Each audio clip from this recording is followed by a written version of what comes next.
Ok, xong rồi nè, cái này dương mua thuốc cá. Đây tôi đây kèm cái này teacher. Chapter 1. Dương một lo biết.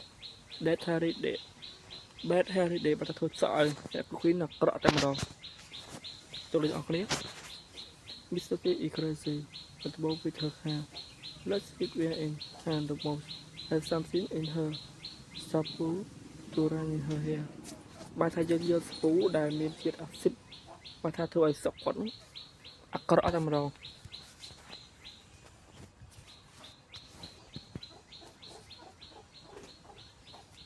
Ok. Chợt làm kém dương cứ find something to add her sabu បានថាយើងត្រូវតែស្វែងរកវត្ថុអ្វីដែលអាចបញ្ចូលទៅក្នុងសាប៊ូរបស់គាត់បានបានថាយើងរករបស់មួយដែលអាចធ្វើសក់ខូចបានអញ្ចឹងណាអូខេឥឡូវគាត់នៅជាប់នេះទៅមើលការជាប់ក្រុមទីសិន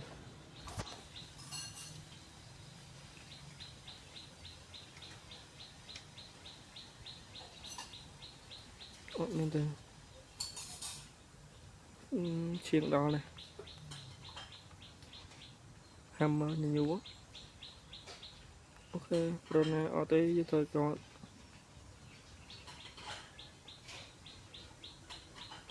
được hàng cái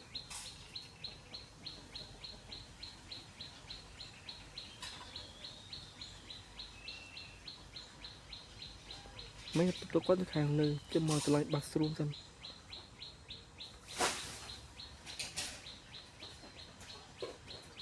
bathroom ok nhẹ sabu này sabu còn sợ cho thời giờ ấy một châu hé remover lấy vào thì thôi cài cho bị chó được find the her sabu at around it mai thay cho thôi cài bị chó sabu từ không run vừa thấy về tới ok một đòn một em đá bằng hai cấp này ok giờ thôi cái rắn bị holy shit man bro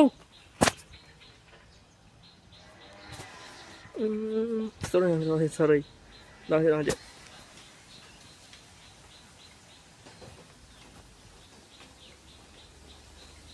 sorry các bạn ơi xả màn ok dựng đâu rồi nhưng bị trâu có mà khớm á chăm tên lưu mình trâu có mà khớm như này tên lưu mình ok đi sao mê các bạn biết sao mình tên không ok cũng đã càng lừa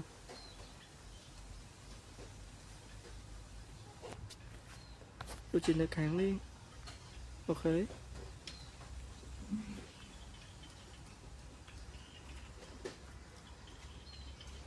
tôi mình có work sắp mình nghĩa bathroom đó chứ không trên được nè ok mình bảo ơi quạ yeah tụi bạn là cũng ở phận mình mỡ không mình mang ok đó giờ tôi càng chỉ đi tiếng rồi còn chạm bạn chết à không xô một càng cơ này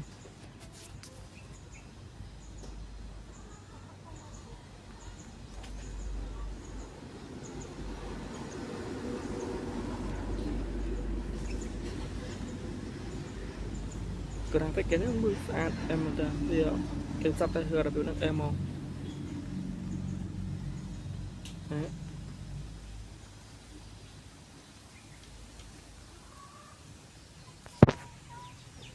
ok ấy à chào mừng về các bạn à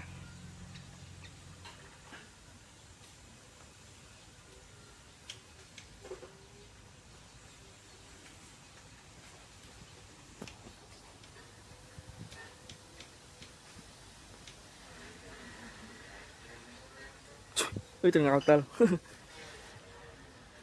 mà được định bằng có bằng tiền từng ngào tên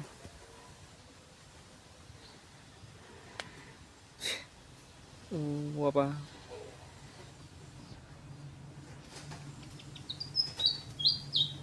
ok kèm người những biện trong puti muốn bao nhiêu của anh thứ bao đu bad and hẹn để nó cứ cho tập bên năng mới chụp chỗ nó bị chậu sao bye bye